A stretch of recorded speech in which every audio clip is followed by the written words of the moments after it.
Jesus. Quando Jesus lia, estudava o Antigo Testamento na sua humanidade, e quando ele apresentou aos discípulos, ele deu algumas informações de como entender. Quando ele falou com os fariseus, ele mencionou algo importantíssimo, tá ok? Então vamos lá para a nossa aula aí. Então, o texto que Jesus falou com os fariseus é este aqui, tá? Examinai as escrituras, porque vós cuidais ter nelas a vida eterna, e são elas que testificam de mim. Tá? Está em João, capítulo 5, versículo 39. Tá? Então esse é um texto, Jesus mencionando, conversando com os fariseus sobre o que eles queriam encontrar. Queriam encontrar a vida eterna, e Jesus falou que é dele que estava sendo escrito nas escrituras. E quando Jesus menciona as escrituras, está mencionando o Antigo Testamento. A outra passagem, no caminho de Emaús, Jesus menciona para os seus discípulos, né? E ele menciona o seguinte: começando por Moisés e por todos os profetas, explicava-lhes o que dele se achava em todas as escrituras. Então Jesus, no caminho de Emaús, ele estava explicando para os discípulos tudo aquilo que estava nos livros de Moisés, que é o Pentateuco, os 5 primeiros livros da Bíblia, e explicava também o que estava escrito nos profetas, né? Jeremias, Isaías, Zacarias, tudo aquilo que se achava falando do próprio Jesus. Tá? Então essas são as nossas bases aqui, e é um método importantíssimo para poder entender. Então os textos do Antigo Testamento, eles fazem o seguinte: eles fazem uma projeção daquilo que seria o Novo Testamento, que é Jesus. Tá? Eles fazem uma projeção de Jesus, projetam Jesus, né? Digamos entre aspas, né? Faz uma projeção. Porque o que acontece? Deus, ele foi se revelando de forma gradativa, e essa situação foi sendo acrescida com o passar do tempo. Então Deus mencionou algo, depois ele foi acrescentando essa informação até que chegou na plenitude dos tempos, e ele apresentou, e Jesus se encarnou, né? A encarnação do próprio Deus para viver conosco. Então a revelação especial de Deus é o próprio Jesus. Então todas as escrituras, elas mencionam sobre Jesus e vão converger em Jesus.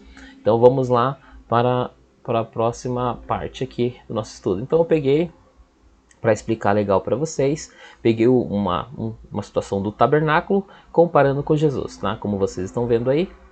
Tá? Então a base do tabernáculo é Êxodo, capítulo 25 até o capítulo 31. Tá? É importante que se leia, tá? Para que você possa fazer a interpretação. Então esse é o tabernáculo que está descrito nesses capítulos aqui. Tá? O tabernáculo, daqui é uma maquete, né? Mas ele era mais ou menos dessa situação.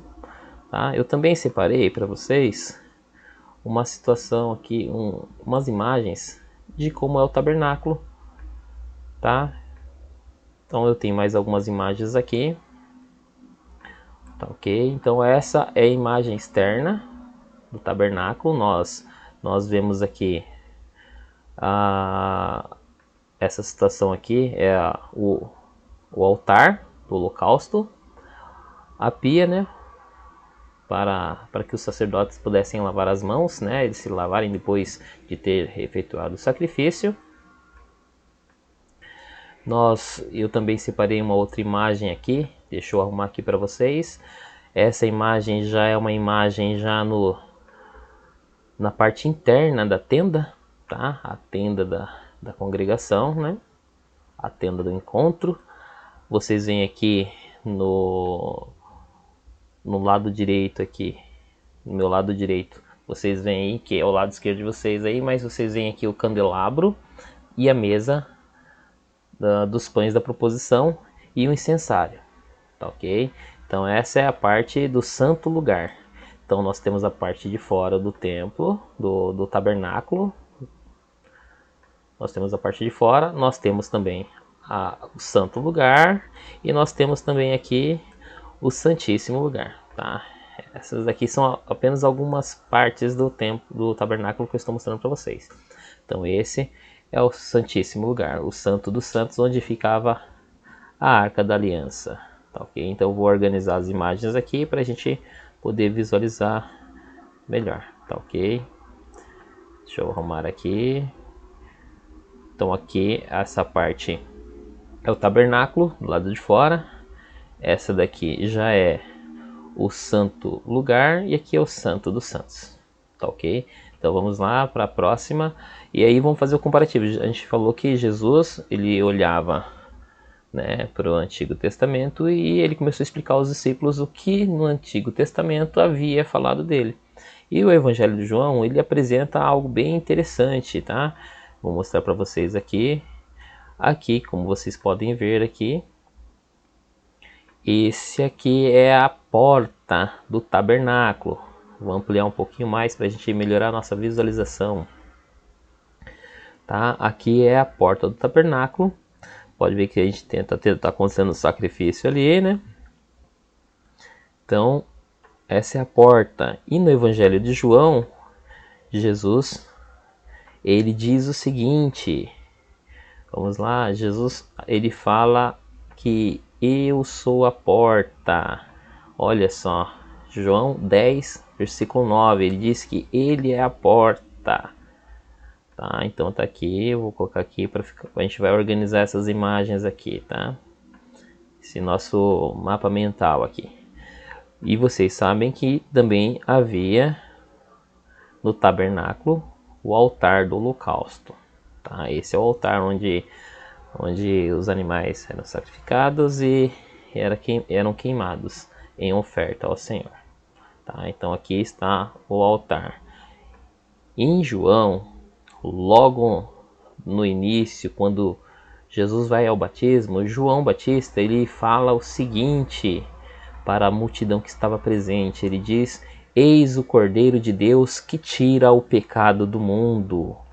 Tá? Eis o Cordeiro de Deus que tira o pecado do mundo. Então era o Cordeiro que era sacrificado nesse altar. Tá, ok?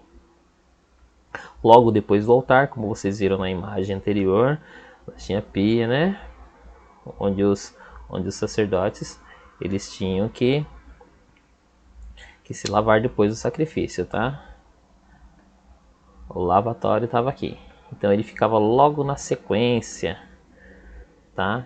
E no Evangelho de João apresenta Jesus como a fonte da água. Ok? João 4, 13 e 14. Esse textinho aqui apresenta Jesus como a fonte da água. Tá? Então automaticamente a gente vai percebendo o seguinte. Nós temos a porta, nós temos o altar do holocausto, nós temos também o lavatório aqui, ok? Outra coisa que Jesus faz, ele diz também, ele diz que ele é o pão da vida. Olha só, no tabernáculo nós vemos a mesa dos pães da proposição, tá, ok? Eram os pães que ficavam lá. E em João, Jesus diz: eu sou o pão da vida. João 6,35. Tá, ok? Então aqui, vou colocar a base bíblica aqui. Nós também percebemos que no tabernáculo nós temos o candelabro. Tá? O candelabro está aí para que vocês possam observar. Esse é o candelabro, né, que servia para iluminar aquela parte. Vocês viram que a tenda do tabernáculo ele não tinha janelas, tá? E precisava ser iluminado. Como que o sacerdote ia trabalhar lá dentro? Precisava ser iluminado. E aqui apresenta Jesus como a luz do mundo, tá, ok? Jesus, a luz do mundo. Jesus falou: eu sou a luz do mundo. João capítulo 9, versículo 5. Tá, ok? Então o tabernáculo apresentando aqui Jesus. Uma coisa que Jesus também é representado no utensílio do tabernáculo é aqui o incensário, tá? Um pequeno altarzinho onde eram queimado incenso e onde os sacerdotes se colocavam na frente e faziam as orações. Foi nesse lugar aqui que os sacerdotes, nesse lugar que os sacerdotes se colocavam para fazer as suas orações. E Zacarias também se apresentou naquela situação onde ele recebeu a mensagem do nascimento de João Batista. Então foi nesse altar aqui. né? E aqui apresenta Jesus: eu sou o caminho, o único caminho para poder chegar a Deus, tá? Essa parte é importantíssima, porque para chegar a Deus, esse era o caminho a ser tomado, tá? Tinha que fazer todo esse trajeto onde eu apresentei para vocês aqui e até chegar, porque é o único trajeto para chegar até Deus, porque Deus é representado, né, pela Arca da Aliança. A Arca da Aliança está aqui, deixa eu arrastar um pouco aqui para vocês verem. Tá, então nós vemos aqui a Arca da Aliança, que ficava no Santo dos Santos, onde a presença de Deus aparecia, né, onde Deus aparecia ao sumo sacerdote uma vez ao ano, né, se manifestava Deus. E aí, João 10:30, eu e o Pai somos um, tá? Então a manifestação de Deus, e para estar diante de Deus, Jesus é Deus, tá? Então, aqui apresento para vocês o tabernáculo prefigurado na pessoa de Jesus Cristo, tá? Então tá aqui todo o tabernáculo, tá? Os utensílios, né? O tabernáculo é bem amplo, cada parte do tabernáculo apresenta uma particularidade de Jesus Cristo. É importante que, além de ver essa apresentação, você pegue esses textos aí, leia aí, tá? Certamente você vai ser muito abençoado e você vai começar a compreender melhor, porque esse é o jeito de ler a Bíblia. Não podemos ler colocando as nossas interpretações, mas aquilo que Deus propôs para que o homem pudesse entender, tá? Jesus, ele foi o mestre dos mestres, né? E ele ensinou e apresentou de forma, pegou a imagem, o grande quadro que Deus projetou no Antigo Testamento e explicou aos seus discípulos, e é isso que a igreja tem que fazer agora, apresentar Jesus Cristo, tá ok? Eu agradeço você ter acompanhado até aqui, Deus abençoe a sua vida.